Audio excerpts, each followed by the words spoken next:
Today marks the summer solstice, the longest day of the year.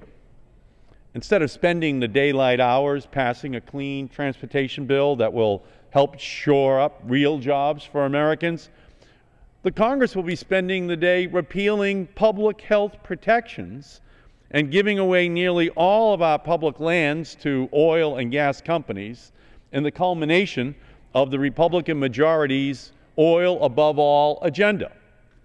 It is really a midsummer's nightmare for the American people.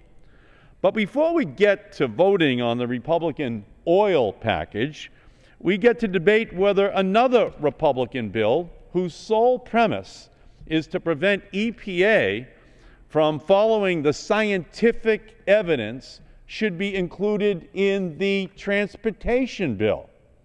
This bill says that no matter what EPA learns about the sludge that comes out of coal-fired powered plants, no matter how high the concentrations of poisonous arsenic, mercury, or chromium, no matter what EPA learns about how these materials find their way into our drinking water, EPA is forbidden to classify or regulate it as hazardous waste. EPA is forbidden to require that this toxic material be disposed of carefully. This bill turns a blind eye to evidence of known hazards and takes us back to the dark ages, to a time before science was valued and before advanced knowledge transformed society. It takes us back to an era when mercury and arsenic, major components of coal ash, were used to cure toothaches and clear up your complexion. It takes us back to an era where children were sent deep into the bowels of the earth to rip coal from the mines and die early deaths.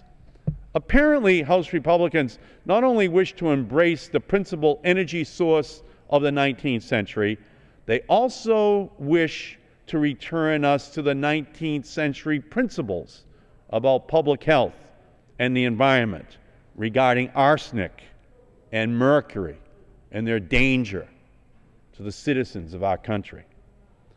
Now, there are good uses for coal ash, beneficial uses. It can be used to construct highways and shingles. That's good. It can be mixed into concrete and grout. That's good. But what we don't want is for the industry to be able to use it to construct a golf course like what they did in Battlefield, Virginia, because it can directly contaminate the groundwater. It can pollute and cause injury and cancers in the neighbors of that golf course. We also don't want it to be disposed of in pits that aren't sealed to handle this special waste, like what happened in Tennessee when a TVA disposal pit collapsed, engulfing an entire small town in toxic sludge. We should have regulations to protect against that ever happening in our country again. This is exactly what this bill, the Republican bill, will do. It will blast us back into the past and allow coal ash to be disposed of without proper construction or monitoring. At the end of this month, transit and highway funding will expire. Hundreds of thousands of jobs are at stake, and our transportation infrastructure will be in peril. Even Senate Republicans have recognized the dangers inherent in allowing this to occur and have joined with Senate Democrats to craft a bipartisan bill so we can put people back to work using coal ash in the highways of our country. But in spite of this, the House Republicans are insisting that unrelated and unnecessary, toxic provisions, dangerous to the health and well-being of Americans, be attached to this bill in order to protect big oil and big coal. Instead of allowing the coal industry and Republicans to transport our country's environmental and public health standards back to the era of Charles Dickens.